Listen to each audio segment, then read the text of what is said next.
ମୋ ନାଁ ଦୁର୍ଗା ପ୍ରସାଦ ସାହୁ। ମୁଁ ପୁରୁଷ ସ୍ୱାସ୍ଥ୍ୟକର୍ମୀ ଭାବେ ଖଇରପୁଟ ଗୋଷ୍ଠୀ ସ୍ୱାସ୍ଥ୍ୟ କେନ୍ଦ୍ର ଅନ୍ତର୍ଗତ ଅଣ୍ଡରାଲ ସ୍ୱାସ୍ଥ୍ୟ ଉପକେନ୍ଦ୍ରରେ କାର୍ଯ୍ୟ କରି ଆସିଛି। ମୁଁ ସେଠାରେ 2013 ମସିହାରୁ କାର୍ଯ୍ୟ କରୁଛି। ବର୍ତ୍ତମାନ ଭାରତର ମହାମହିମ ରାଷ୍ଟ୍ରପତି ମହୋଦୟ ମୋ ନାଁ ମତେ ନିମନ୍ତ୍ରଣ କରିଛନ୍ତି ସ୍ୱାଧୀନତା ଦିବସରେ ରାଷ୍ଟ୍ରପତି ଭବନ ଯିବା ପାଇଁ। ତ ମୁଁ ମହାମହିମ ରାଷ୍ଟ୍ରପତିଙ୍କ ମହୋଦୟଙ୍କ ପାଖରେ କୃତଜ୍ଞ ଯେ ଏପରି ଉପାନ୍ତ ଅଞ୍ଚଳରୁ ମତେ ଚିହ୍ନଟ କରିକରି ରାଷ୍ଟ୍ରପତି ଭବନକୁ ଡାକିଥିବା ହେତୁ। ତ ଭଣ୍ଡାଘାଟରେ ସ୍ୱାସ୍ଥ୍ୟ ସେବା ଯୋଗାଇବା ପାଇଁ କେତେ ସଂଘର୍ଷ କରୁଛନ୍ତି?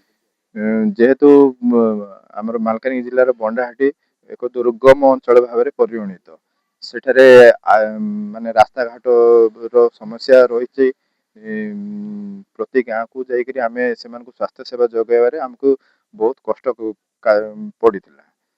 ରାସ୍ତାଘାଟ ନଥିଲା, ଆମେ ମାନେ 12 କିଲୋମିଟର 13 କିଲୋମିଟର ଚାଲି ଚାଲି ଯିବାକୁ ପଡୁଥିଲା। ସେଠି ଯାଇକରି ଲୋକମାନଙ୍କୁ ମାନେ ଘରକୁ ଘର ଯାଇକରି ଲୋକମାନଙ୍କୁ ବୁଝେଇ କରି ତାଙ୍କୁ ସ୍ୱାସ୍ଥ୍ୟ ସେବା ଯୋଗାଇବା ପାଇଁ ବହୁତ ମାନେ କଷ୍ଟ ପଡ଼ିଥିଲା।